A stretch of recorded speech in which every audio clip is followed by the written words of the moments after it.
I want to introduce everyone.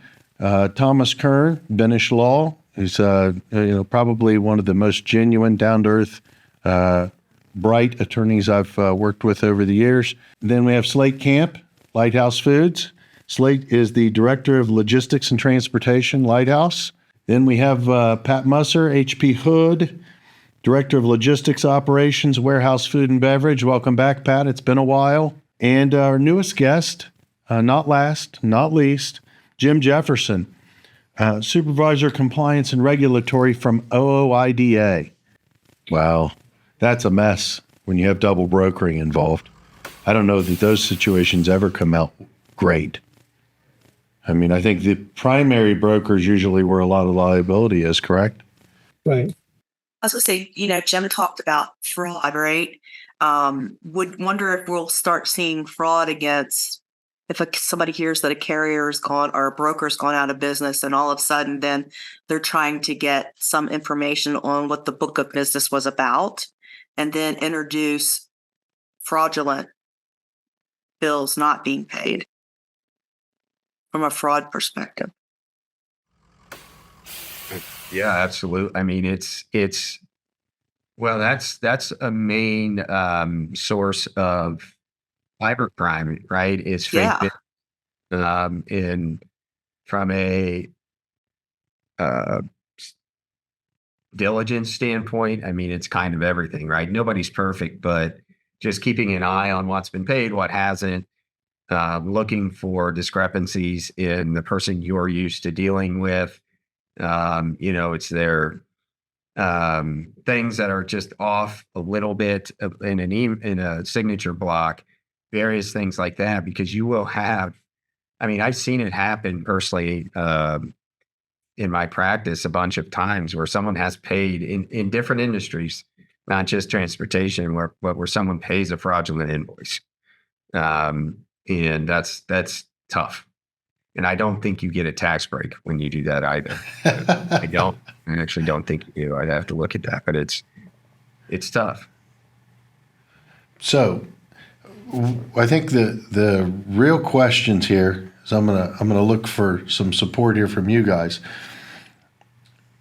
What does a carrier do when they've done business with a broker and a reputable shipper, and it was a reputable broker, and the broker goes out of business and leaves a large group of unpaid bills? Perfect example. We all have heard of Convoy, right?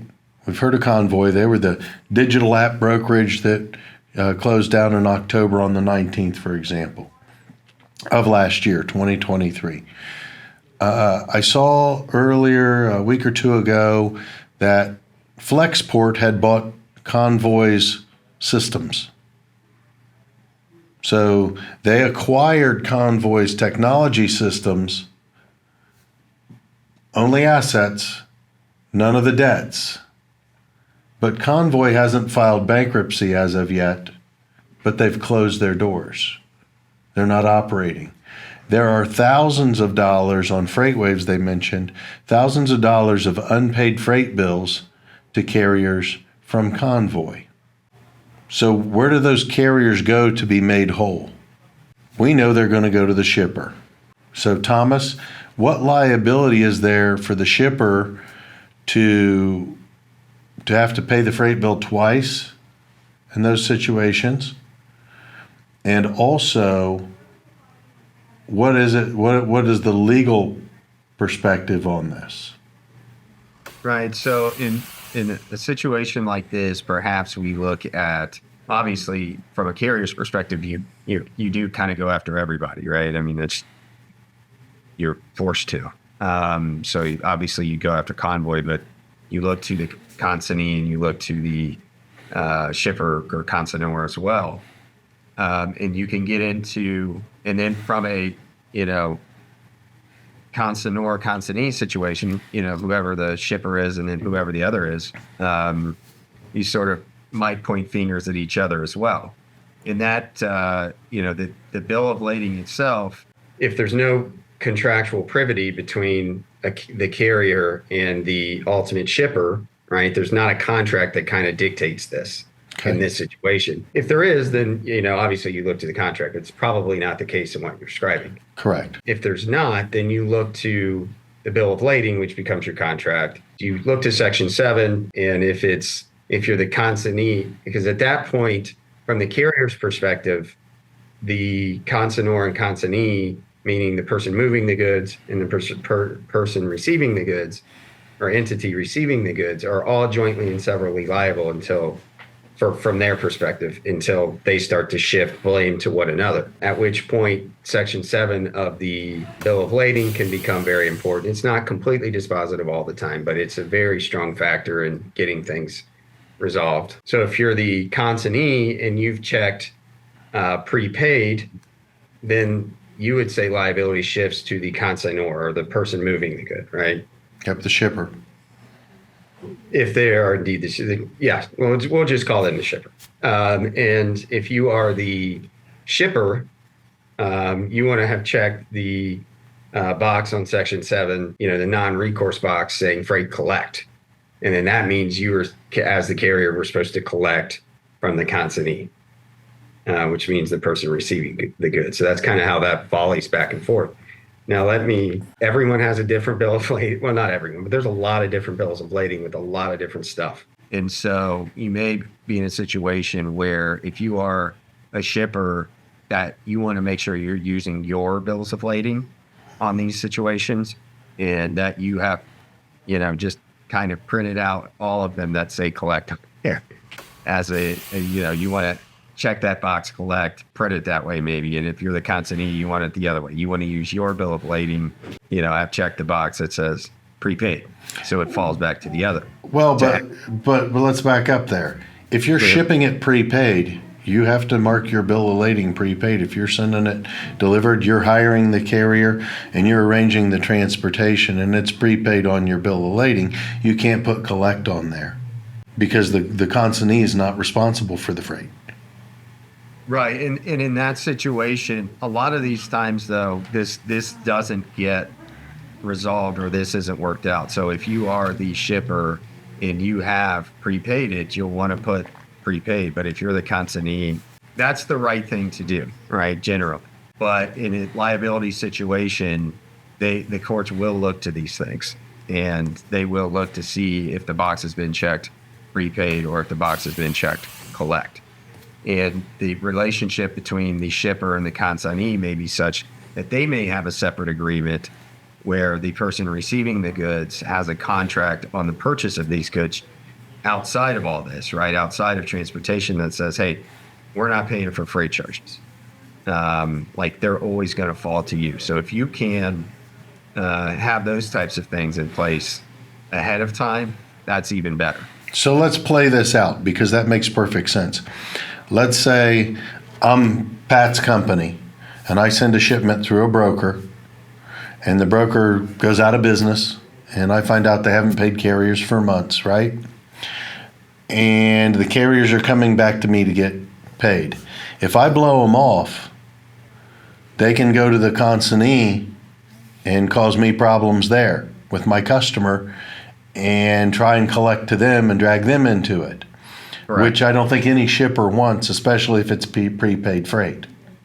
Correct, which is why most of this stuff gets worked out. Which means many times poor shippers end up paying the freight bill twice. They can. Now, another thing that happens too is that there is no Section 7 on the back of the bill of lading. It's just a Xerox. And so that's a tough one on the carrier's position to then try to go collect when there are no terms and conditions on the back of the bill of lading. So Okay. that happens a lot more than you think. Okay. You may even have in your bills of lading, as the shipper or as the consignee, where the carrier signs a non-recourse that they can't come back after you, or that a blatant waiver where they in your bill of lading where the carrier cannot seek freight charges from you. Unfortunately, a lot of times you'll have carriers that aren't maybe sophisticated enough and they'll just kind of sign anything. Mm-hmm. And it's a tough spot, right? Because I'm oftentimes on both sides of this. On the one hand, I'll say, this is the the right thing. And on the other hand, I'll say this is the right thing, just whatever the situation is that arises. But it is something that happens a lot. And I will say most of it ends up getting resolved in one way or another. Yeah, and listening to Thomas go on about that, there's a couple things that come to mind. And, a lot of times bills of lading are just kind of like a passive transaction. They'll sign on the BOL, but not in a specified field. The subject, with the Section 7 subject may not be initialed or signed. I think in most cases they need to be signed. But when a consignor or a shipper signs that box, in our case, it says that carrier shall not make delivery until invoice or charges are paid. So that's like a COD. For collect? For collect shipments when that's signed?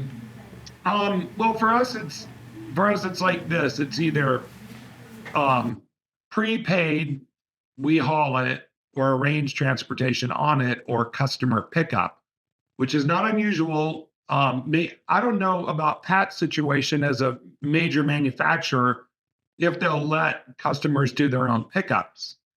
And when we've seen it happen where a customer won't send in a brand labeled vehicle. So they'll go to the outside for a broker or it's a carrier.